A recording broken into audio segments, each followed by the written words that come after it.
Welcome to the third and final of our lectures in the Spring Policy Forum series. I'm Sarah Bates with the Center for Natural Resources and Environmental Policy here at the university. And we convene this series in partnership with a number of other organizations, and I just want to thank them really quickly. First of all, the School of Law has been just a tremendously generous host of this policy forum, providing the room and the audio-visual help and a lot of our advertising support for this. We also work in cooperation with the School of Forestry and Conservation, the Boley Center for People and Forests, the Resource Conservation Program, Department of Geography, Environmental Studies Program, Department of History, H.D. Hampton Lecture Series, the Indian Land Tenure Foundation, and special thanks to MCAT for filming these presentations, rebroadcasting them locally through our cable access channel, and making them available for posting for people who aren't able to attend. So today's topic is the public trust doctrine, and this is a topic that, of course, is getting a lot of attention nationally and as an important topic for public resource management here in Montana as well. Our speaker is an excellent person to present and reflect on this topic, Chris Smith, who brings years of experience in public resource management in Alaska and more recently in Montana. He's currently serving as the Western Field Representative for the Wildlife Management Institute and previously was the Deputy Director of Fish, Wildlife, and Parks here in Montana. Before that, he's worked for 30 years, is that correct, in Alaska? Which he met some of the people who are attending here today. Chris has a BS in Wildlife Management and Fisheries Biology from the University of Alaska and an MS in Wildlife Biology from University of British Columbia. Please join me in welcoming Chris Smith.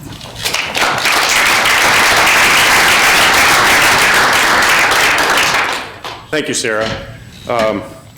Now you guys know a little bit about me. I want to know a little bit about the audience, and in particular, I need to know how many of you are attorneys. Well, there's a few, great. And the reason that I ask that is so that you can help hold me to a bargain that I made a number of years ago when I was with the Alaska Department of Fish and Game and advising the Board of Game on a complex and controversial issue. Sitting beside me was the Assistant Attorney General, who was also providing legal advice. And at one point after I had offered an opinion to the board, Bonnie leaned over and very politely but clearly whispered in my ear, "If you don't pretend to be a lawyer, I won't pretend to be a biologist." So from that point forward, I've tried to toe the line between claiming to be an attorney when I'm not and sticking to the policy side. So I'll try to do that today, but if I start to stray across the line, you can pull me back. As Sarah said, I'm going to talk to you today about the public trust doctrine, and if I can make this work, there we go. I want to try to answer a few basic questions as we go through here. The first of those is fairly generally, what is the public trust doctrine? You know, this legal construct. Secondly, how did a Roman emperor provide you with access to Montana's streams and rivers and wildlife? I think that's an important question. Third, I want to talk about what the roles of government are under the public trust doctrine. Most of the public trust literature, and oftentimes you hear discussion talking about the government serving as trustee, but because we have a multi-branch government in the United States, I think we need to take a little finer look. So I'm going to drill down a little bit into the various branches of the government and what I think that means. Talk a little bit about your role as citizens or advocates, whatever your choice may be, and why I think that matters. So let's start off with just sort of a 30,000-foot flyover of the public trust doctrine and what is the public trust doctrine.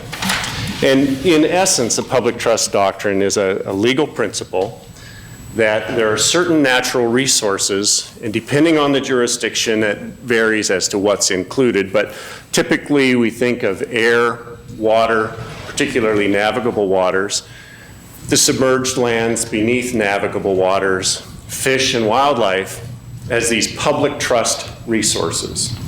These are resources that are held in trust by the government and managed for the benefit of the public. So in its simplest sense, that's what the public trust doctrine is. Now, the question is, where did it come from? Why is this a component of our law? Most descriptions or accounts of the public trust doctrine trace its roots back to the Roman Empire. In early Roman law, as the concepts were developing, there was a recognition that there were certain things that could not be owned by any one person. They were owned collectively by society and civilization. And the first place that we see a record of this concept is in the Institutes, the Justinian Institutes, which were recorded in 529 AD. And that provided that, by the law of nature, certain things, air, running water, the sea, and the shores of the sea, are common to all people. They're owned by all people. The Roman Empire, of course, extended into what we currently call England, which is where most of our law comes from. Stems from the English common law, was brought to the United States through the colonial era, and when the United States, when the 13 colonies declared their independence from Great Britain, the sovereignty that had begun with the Roman Empire progressed to the King of England and then transferred down, came to the United States government. Now I'm going to talk about 3 Supreme Court cases. The Supreme Court has ruled on public trust issues on in a number of different cases, but I'm just going to talk about 3 in particular to illustrate some of the history and evolution of the public trust. The first of these cases was a case called Martin v. Waddell. It was decided in 1842, and it had to do with a conflict between a landowner who could trace the title of his property back to a grant from the Duke of York, who had been given the land through a grant from the King of England. And that title claimed that, or asserted that he owned not only the uplands, but also the intertidal lands as well. And he didn't like anybody else taking oysters off of his intertidal property and attempted to keep people from taking those oysters. When this case made its way all the way to the Supreme Court, Justice Taney uttered the first and clearest description of that pattern of the transition of sovereignty that I mentioned earlier. When in ruling for the court, he said, the dominion and property in the navigable waters and lands underneath them were held by the king as a public trust. And when the people of New Jersey, as part of the original 13 colonies, took the reins of government, declared their independence, that sovereignty transferred immediately from the King of England to the state. Okay? And what the king could not give away, because he held those lands in trust for the people, neither could the Duke. And so that the claim that was asserted based on the title was found to be invalid. In a similar case, about 50 years later, Illinois Central Railroad versus Illinois, the Illinois legislature had granted to the Illinois Central Railroad title to virtually all of the land along the shoreline in the Chicago harbor. And the railroad began developing that and asserting exclusive use and rights to the entire shoreline. A few years later, when the political mood changed and people realized what had happened in terms of losing their access, free access to and from the harbor, the legislature repealed the act that had granted that property to the railroad sued, and as a result of the litigation, when that finally made its way to the Supreme Court ruled, as in this case, as they had in Martin v. Waddell, that the state could not give away land any more than the king could. Now, they did qualify that and say that there are two exceptions under which the state, as trustee, can alienate certain trust lands to private interests. That is, if it does not interfere with the public benefits, or if it enhances the public benefits as a result of transferring. So it's not a blanket prohibition on the transference of trust resources, but it either has to enhance or at worst not diminish the public benefits associated with that. The third case, which was decided in 1896, is Geer v. Connecticut. Now, this case is often cited as the case where the Supreme Court established state ownership of wildlife. And in fact, for many years, it did stand as meaning just that the state owned the wildlife. And in that case, Justice White, and if you really want to read the history of that transition of public trust responsibility from ancient Roman times through to U.S. law, if you read the opinion of Justice White, he chronicles that entire history. Now, at the end, I'll give you a reading by a legal scholar from Oregon who thinks that Justice White got it all wrong and that there's a completely different interpretation. But at least as the law stands in the U.S. today, what Geer v. Connecticut does stand for is clearly embracing wildlife in the context of public trust resources. This was a case that related to an individual who had taken some upland birds in the state of Connecticut and intended to export them from the state. There's a state statute that prohibited that. The individual fought that all the way to the Supreme Court. The Supreme Court ruled, said, state owns this wildlife, they can say what happens with it.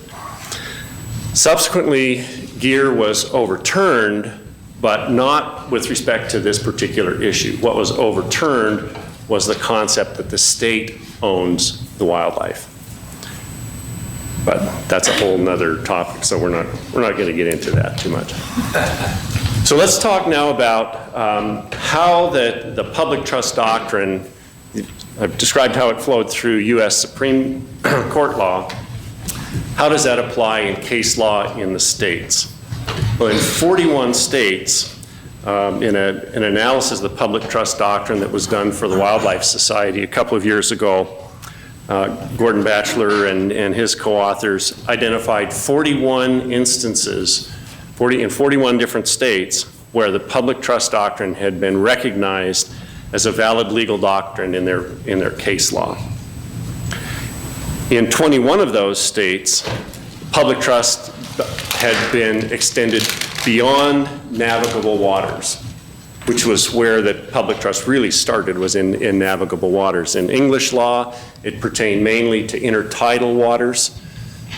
When it began being applied in North America, where the major rivers were avenues of commerce, courts extended the public trust to non-navigable waters as well. In 15 states, they found specific reference in case law where the public trust doctrine was applied to wildlife, fish or wildlife in various cases. With respect to where or the extent to which the public trust doctrine has been codified in either state constitutions or state statutes, very rarely does it show up in constitutional language. Now, Alaska is one of the exceptions.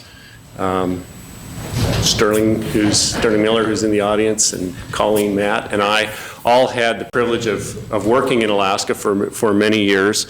And there the Constitution is very clear. It says wherever fish, wildlife, forests, grasslands, and waters occur in the state, they are common property to be managed for the people of the state. Very broad, very powerful statement in the Constitution.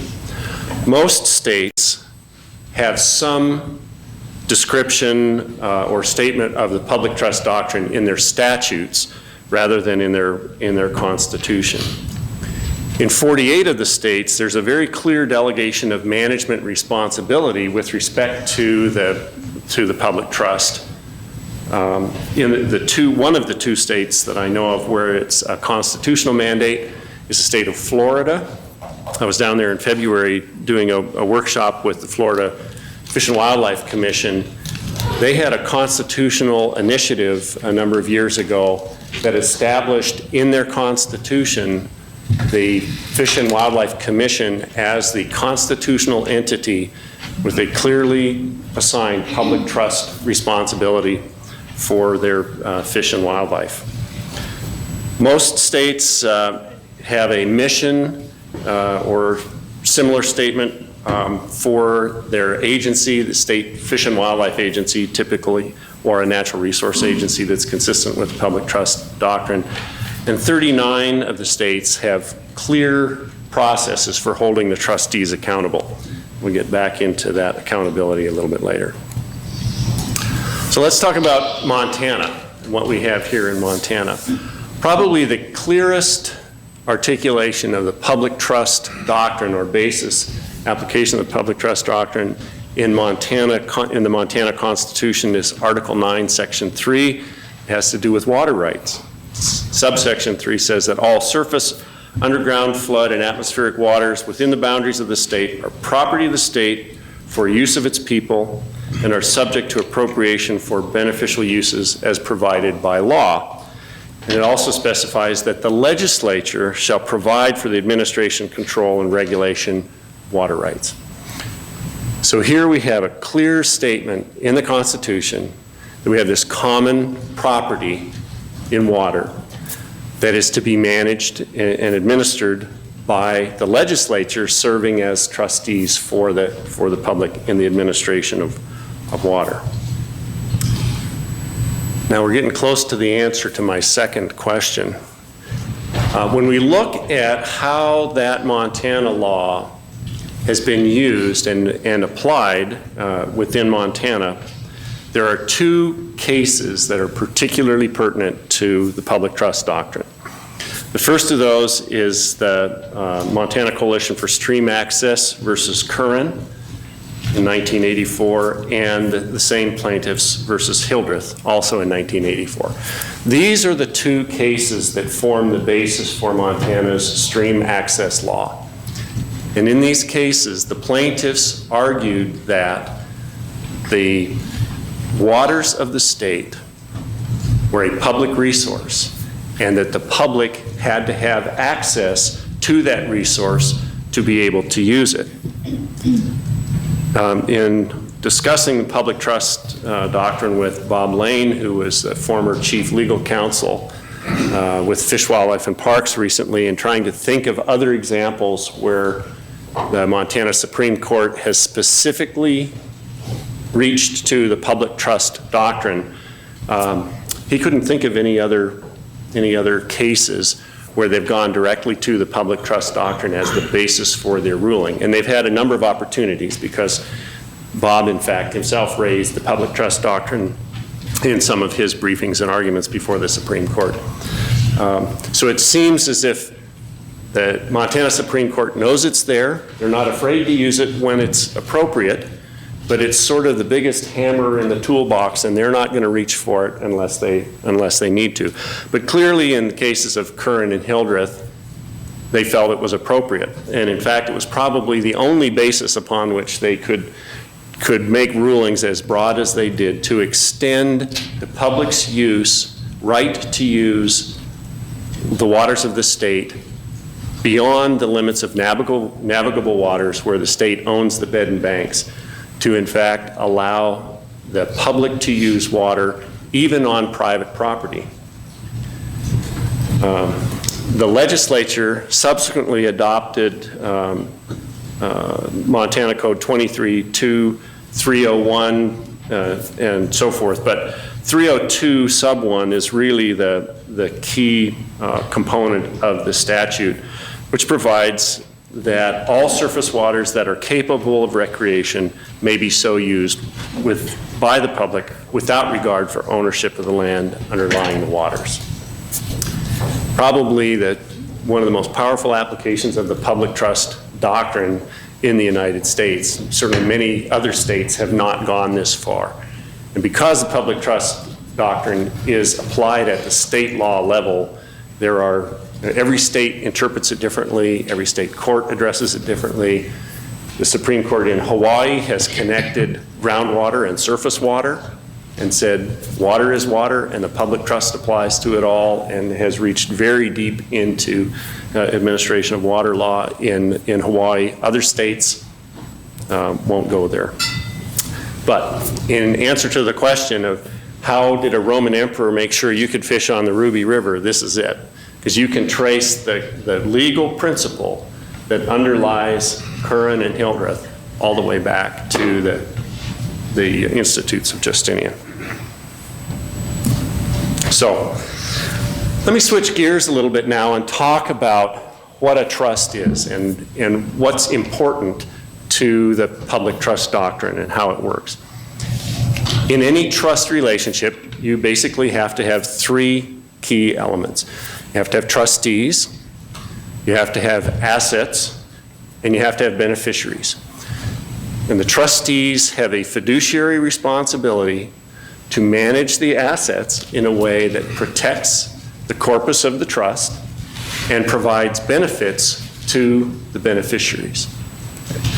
The beneficiaries have legal rights in terms of how they can hold trustees accountable, make sure that they're not failing to fulfill their duties, their trust duties. So in the context of fish and wildlife, and presumably water as well, although I'm not even going to pretend to be a lawyer in the water arena. Typically, government is seen as the trustees, the assets are our fish and wildlife, and the beneficiaries are all of the people, every one of you, every citizen in Montana, whether you hunt, fish, view wildlife, simply know it's there, or potentially even somebody who is so distanced from wildlife that it's really not a part of their life or their consciousness, they still potentially are a beneficiary under the public trust. But as I said at the outset, referring to government as the trustee paints with a pretty broad brush. So what I'd like to do for the next few minutes is kind of drill down into the structure of our government and talk about what the different roles and responsibilities are. We'll start with the judicial branch. Obviously, the judicial branch was really the origin of the public trust in U.S. law. Most public trust doctrine law is common law. Comes out of various cases like the Supreme Court cases that I referred to. They're also the guardians of the public trust doctrine in that citizens have the opportunity, if the trustees are failing to fulfill their obligations, the court is one avenue to redress those grievances. So the court has a very important role. Again, since I'm not a lawyer, we're not going to get into things much further than that. What I will spend a little time, though, now is talking about the differences between trustees and trust managers within the other two branches of government, the legislative and executive branch. In my opinion, and I published a paper recently in the Journal of Wildlife Management arguing that elected and appointed officials in government are the primary trustees for the public.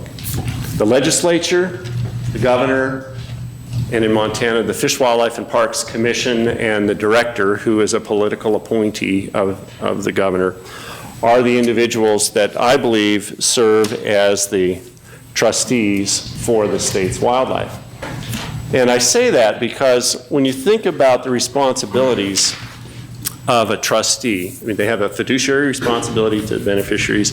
They have to look out for the corpus of the trust. They have to weigh a lot of complex demands from the beneficiaries.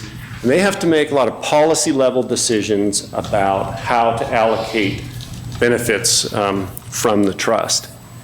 In a paper in the Journal of Wildlife Management a couple of years ago, Cindy Jacobson and some colleagues suggested that in the ideal world, wildlife trustees would be qualified, competent, impartial, and assiduous to the interests of the beneficiaries.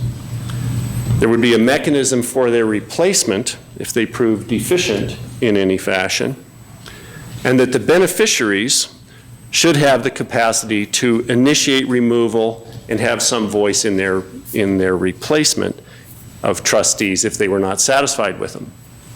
Well, I can't speak to how assiduous or qualified or competent any or all of these elected and appointed officials are, but they certainly meet the other two criteria. As beneficiaries, you and I as citizens of the state have the opportunity to evaluate their performance and every couple of years decide whether we keep them on board as our trustees or whether we replace them.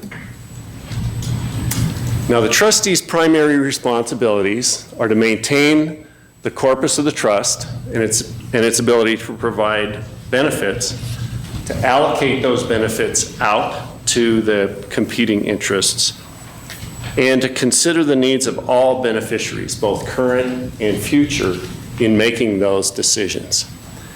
And that last one, of course, is the most challenging part of applying, in my opinion, the public trust doctrine, particularly to fish and wildlife. Over the course of my career, the range of interests and the demands on the fish and wildlife resource has really broadened, and it's made the job much, much tougher. What about resource professionals? I would argue that they are not trustees, they are the trust managers. And there's an important difference between the trustees, who are directly accountable to the people. They can be replaced through the elective process.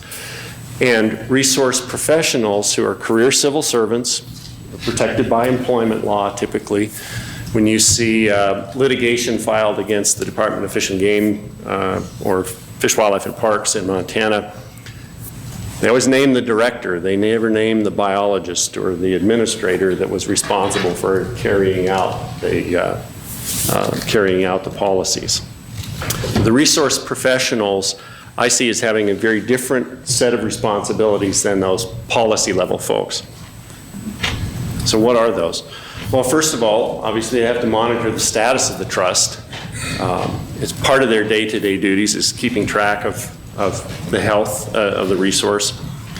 Identifying potential benefits, determining what are the trade-offs, how can you provide certain benefits from the resource, and obviously informing both the trustees and the beneficiaries, the public, as to what those trade-offs and options are, so that people can argue and cuss and discuss and figure out how to allocate those resources.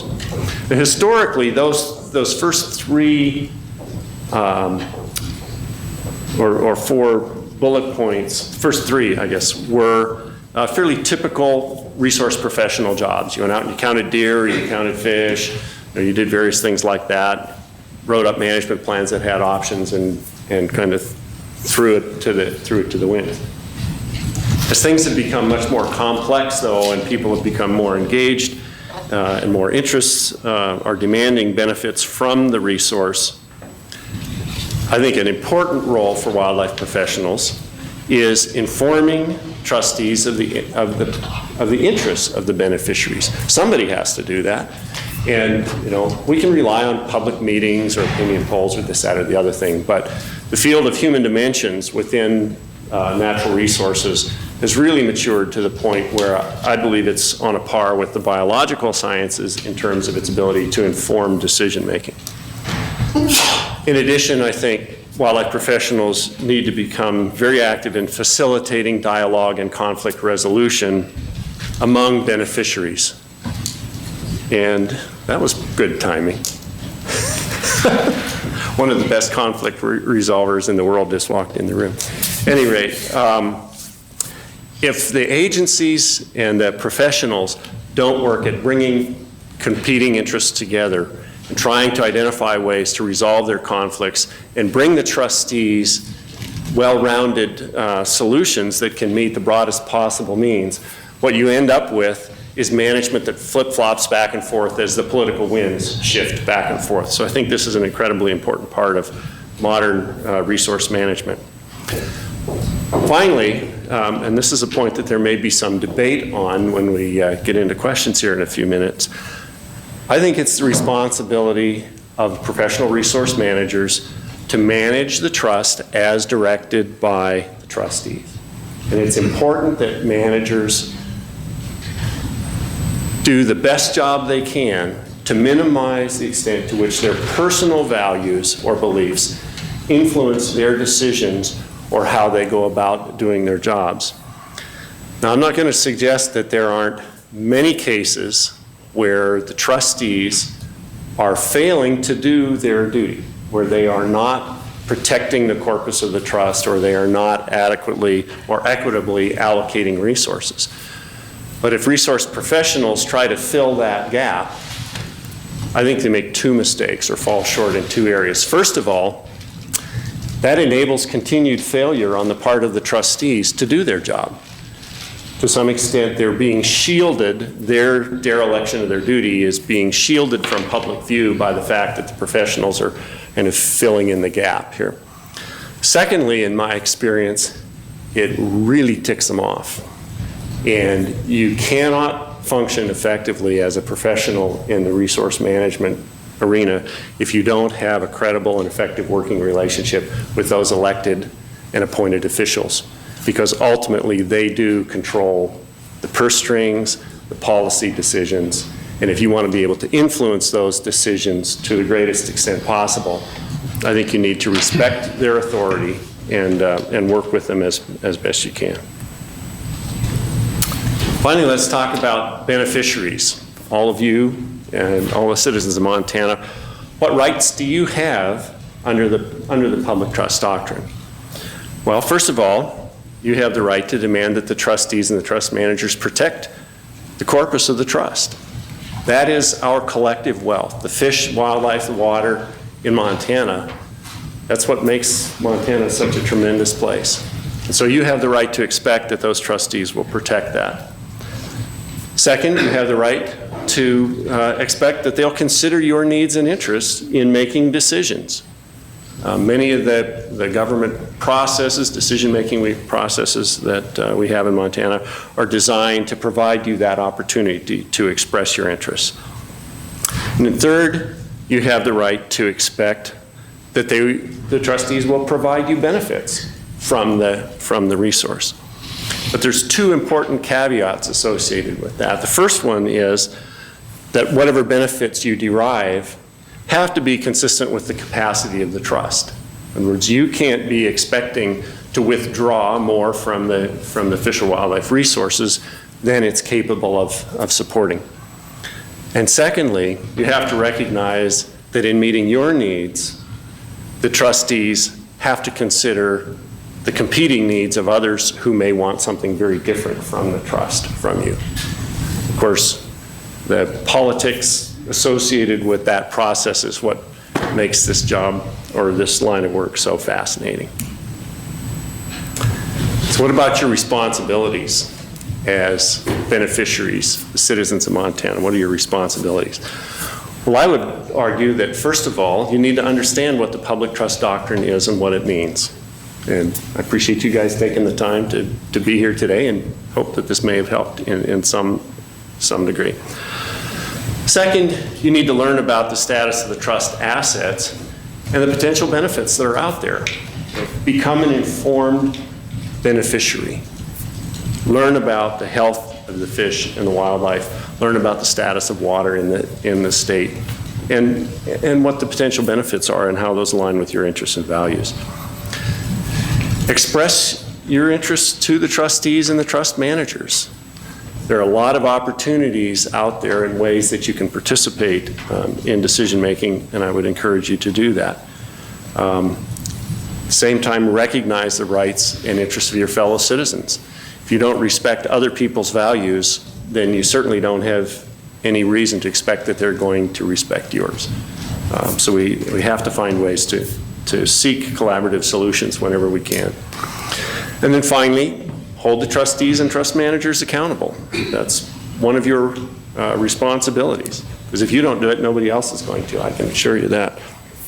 So how can you do that? There's at least 3 ways that I would suggest that you can and should fulfill your responsibilities and exercise your rights under the public trust doctrine. First of those is exercise your right to vote. You know, when you walk into the ballot box in a couple months, think about the fact that the person that you elect to serve in the legislature or to serve as the governor will either directly as elected officials or through the people they appoint, they will be making those top-level policy decisions that affect the fish and wildlife and waters of this state and the benefits that you receive from them. Secondly, participate in government decision-making, whether that's testifying at the legislature, submitting comments on a proposed plan, engaging in problem-solving with various agencies. Tremendous opportunities to have an influence on decisions related to the trust. And because there are some attorneys in here, I have to point out that you can always litigate. And litigation, as was evidence in the case, the Curran and the Hildreth cases, where plaintiffs felt that their interests and their rights under the public trust doctrine were not being adequately addressed through law and could not achieve their goal through legislative means initially, chose to litigate and were able through that litigation to implement the public trust doctrine. So there is always that option. So I guess in conclusion, and to leave us some time for Q&A or discussion, the public trust doctrine is deeply rooted in our history, thousands of years of thought and philosophy and that underscores the public trust doctrine. And that has come to be codified in our laws through court cases, in some cases through, in some situations through constitutions, through statutes, and so forth. The public trust doctrine is central to fish and wildlife conservation and to water law in Montana and the United States today. And we all have responsibilities under that public trust doctrine, whether you are elected to office and serve as a trustee, or you work in an agency as a trust manager, or you're just one of the beneficiaries. All of us have rights and responsibilities to fulfill under the public trust doctrine. It's incredibly important that we do that. So for the benefit of the students in the room, I'll just throw up, here are some suggested readings. Joseph Sachs' paper in 1970 is often cited as sort of the seminal legal work documenting the public trust. Horner's paper argued for expansion of the public trust to include wildlife. James Huffman, this was the paper that I referred to earlier. It's the individual who has a very different take on the public trust doctrine, who considers ancient Roman history and English common law very differently than most other public trust scholars. So it's probably worth reading through some of his work and the references that he cites. Slade's book in 2008 was actually the second book that he prepared on the public trust. The first one covered the earlier history up through about the mid-90s, was commissioned by the Coastal States organization, I think. It was a really good summary of the public trust and how that has evolved. And then the last one is a shameless plug for the paper that I published in the Journal of Wildlife Management that really was targeted at state Fish and Wildlife Agency professionals and how I think state agency professionals can be most effective. So with that, I'll throw it open to questions and see how well I can handle them. And because we're taping this, we want to capture the questions on the mic, so give me a moment. I'll turn this on and ask that you speak into the microphone with your question.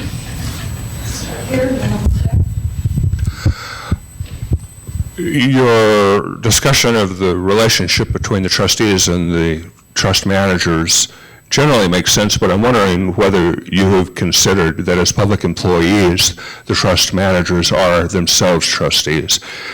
Under the common law, public officers and employees are public trustees. The Montana State Code of Ethics for public officers, employees, and legislators says explicitly that holding public office is a public trust. So I'm wondering, since the trust status, the trust relationship is so important, whether it might not make sense to say that everyone in the system is a trustee. The employees might be considered co-trustees or sub-trustees. There's obviously a division of labor, a separation of powers. I'm not questioning that the trust managers have to follow the direction of the elected officials, but I think the importance of the public trust doctrine may be reinforced by recognizing that they're all trustees.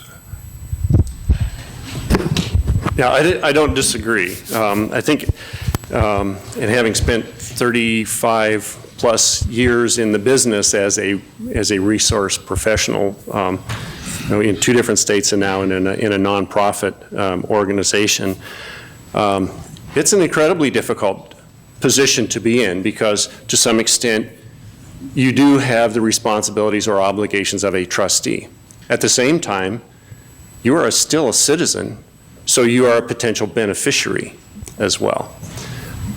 In the paper that I wrote, I drew that distinction in part, to try to caricaturize the difference between elected and appointed officials versus civil servants, because I think there are some important differences. But I don't dispute your basic point that as part of government, they are part of the trustee body.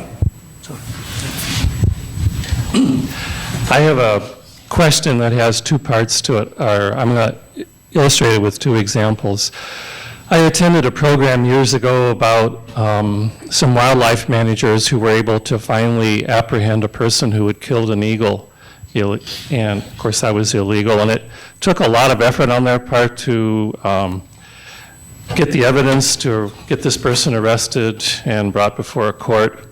And I'd like to switch to another related instance in a book I've read by David Roberts called Searching for the Old Ones. The Anasazi treasures would be Native American ruins, pottery, and other things like that are protected under the Antiquities Act. And in the state of Utah, a pot hunter was especially egregious in his violation of the Antiquities Act, and with a lot of effort, the Bureau of Land Management employees were able to gather enough evidence to get this person arrested. In both cases, the judges basically did almost nothing. It was a slap on the wrist. It was, like time served or a very minimal fine. And in essence, I came to the conclusion that the judges had very low regard for people who violated the resource that's protected by the public trust. Can you talk about how judges view the public trust and their apparent lack of respect for it in some cases? Well, that might, depending on how I answered that, could get me in real trouble. But the simple answer is, of course, judges are people too, and they each have their own values. But I think an important theme underlying your observations, and it's one that I've wrestled with a lot in thinking about this question of, in particular, legislators as trustees. And in fact, I was challenged after publishing this paper by a number of folks to develop some sort of educational materials or a course for legislators so that they would, in fact, understand that they are trustees and understand what their obligations are under the trust. And I think it's the same point comes back into the judges in the case that you referred to. If they either don't understand their responsibilities under the public trust or don't understand what that means or simply don't value those public trust resources, then that's going to affect their decisions. So again, that would be an opportunity, whether you're a citizen or in the case of an attorney arguing a case in front of a court, to make the case on the importance of those public trust resources and the obligation of the court to protect the public's interest in those. Yeah. I'm relatively new to the state of Montana, so maybe you could tell me, there are probably recall rights with regard to the governor, and probably recall rights with regard to judges.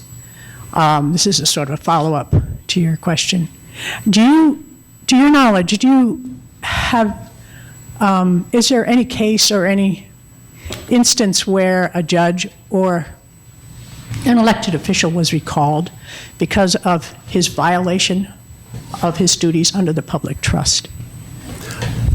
I don't have any personal knowledge of those circumstances, but perhaps someone versed in the law here does. Got a few lined up here. Thanks. I'm curious if you see the public trust doctrine as having the potential of actually limiting what a state legislature or state wildlife commission can do. In terms of, in other words, does it provide, in your opinion, any concrete guidance about specific policy disputes and how it's applied? Access disputes, for example, or proposed game farms or anything like that. So do you believe that the trust doctrine can be applied in a way to actually limit what a state legislature can do in terms of wildlife management? I can think of at least one example. If the legislature were to adopt a statute or consider adopting or adopt a statute that allowed a landowner in Montana to construct a high fence around his or her property, and in the course of doing that enclose wildlife. And then that landowner was able to use that wildlife in some exclusive way. I think that would be a clear violation of the public trust doctrine. In the case, a case dealing with a game farm on the outskirts of Yellowstone Park, there was a game farm operator who made a habit of leaving his gates open, allegedly so that any elk that got into his pastures could get out, but he would conveniently, close the gates when they were in rather than after they were out. And multiple occasions he was taken to court and convicted of illegal activity. And while the public trust doctrine was never explicitly argued as the basis for the laws that under which he was charged and eventually convicted, clearly I think that the theory applies in that regard. If a possible other example would be if the legislature were to adopt a statute that would result in irreparable harm or damage or loss to an important fish or wildlife resource, I think you could make the argument that, unless you could demonstrate that that was an insignificant loss or that it somehow provided other benefits that outweighed the loss, that you could make that argument. But now I'm really getting out there on the edge where I probably shouldn't be. So. Dan? Hi, Chris. I have a concern about trustees in Montana when it comes to the public trust doctrine. The Fish and Wildlife divisions of Fish, Wildlife, and Parks get 98% of their monies from hunters and fishermen. In Montana, I think it's 17% of the people in Montana hunt. The beneficiaries are everyone. The jobs of your trust managers are dependent right now on having more hunters and more fishermen. Is that a good formula for having the trustees manage in the best interests of the assets and for all of the beneficiaries? Great question. I think in the long run, the institution and the funding of the Fish and Wildlife Management Institution at the state level has to change for a couple of reasons. One is simply a practical reason. Revenue from hunters and anglers is declining. The number of hunters and anglers nationally is declining, while the demands on the Fish and Wildlife agencies are rapidly expanding. So, just from a practical standpoint, something needs to change. Coming more, though, to the heart of your point, if all of the people of the state are beneficiaries of the state's Fish and Wildlife, it's not equitable that only a portion of the beneficiaries are paying the cost of maintaining that public trust. And it certainly sets up the appearance, if not, in fact, a real conflict of interest, where you have an agency that is so financially dependent on a segment of the public to whom they are responsible, managing for the broad range of interests. And that's a building conflict that I see across the country, because those interests that have traditionally funded and to a great deal controlled state Fish and Wildlife agencies, there's a lot of fear and trepidation out there about losing that control and sharing the influence over agency decisions. So, yep. Sterling. Yeah.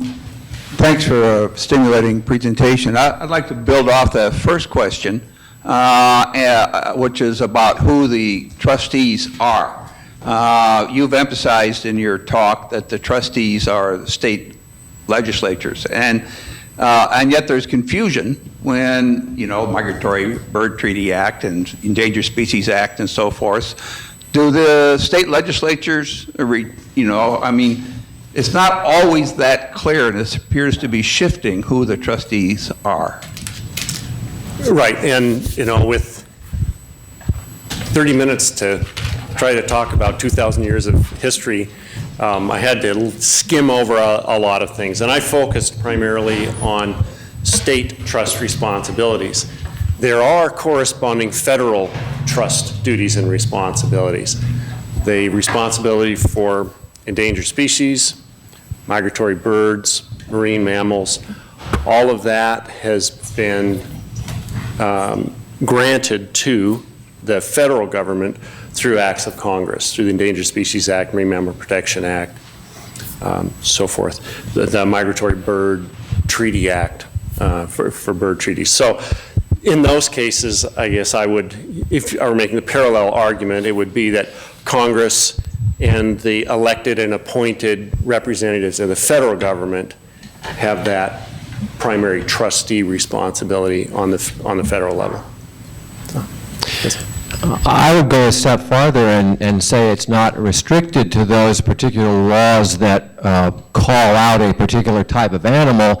I think the Kleppe decision makes it clear that any law passed pursuant to the property clause of the Constitution, the trust responsibility lies with the federal government. And so on any federal land, because all of our federal lands are designated pursuant to the property clause, the ultimate trustee is the federal government, is it not the state government?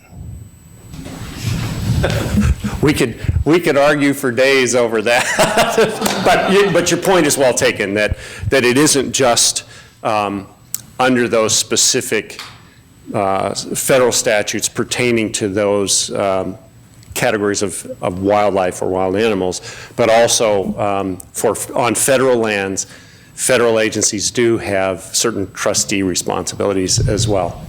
You know, and just because I try to be as collaborative and cooperative as I can, you know, I would prefer not to get into an argument over whether, you know, it's the state versus the federal government. In a shared responsibility, you know, collaborative approach would be more constructive.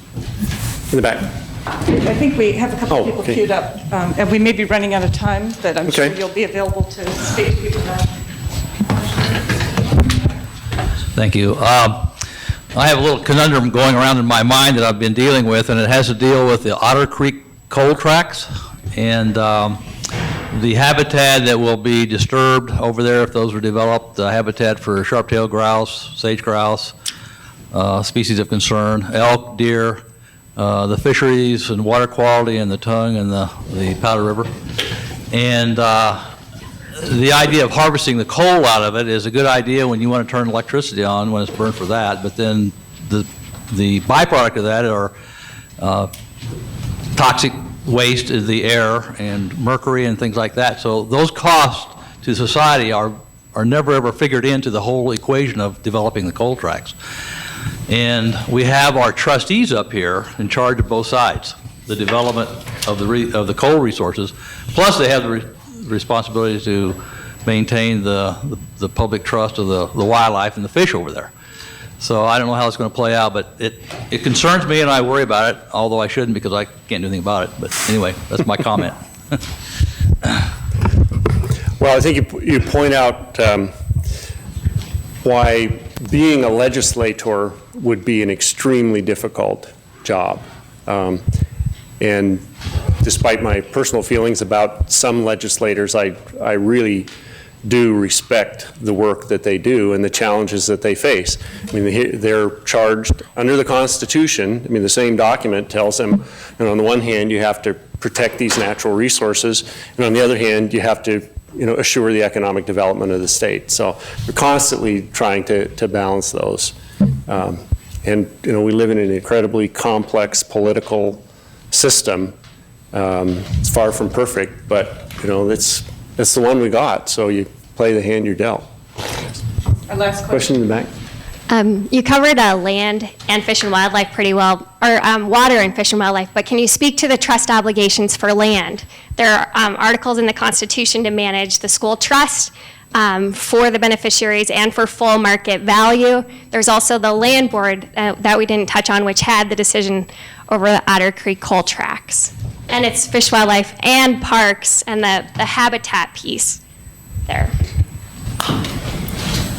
Well, I'm tempted to say, thank you very much, we're out of time. I have not spent much time looking into or thinking about issues specifically related to school trust lands, other than, you know, when I was with Fish, Wildlife, and Parks, we obviously dealt with state land management issues, but off the top of my head, I would probably be best not to try to go there in any depth right now. Well, thank you so much, Chris, for this.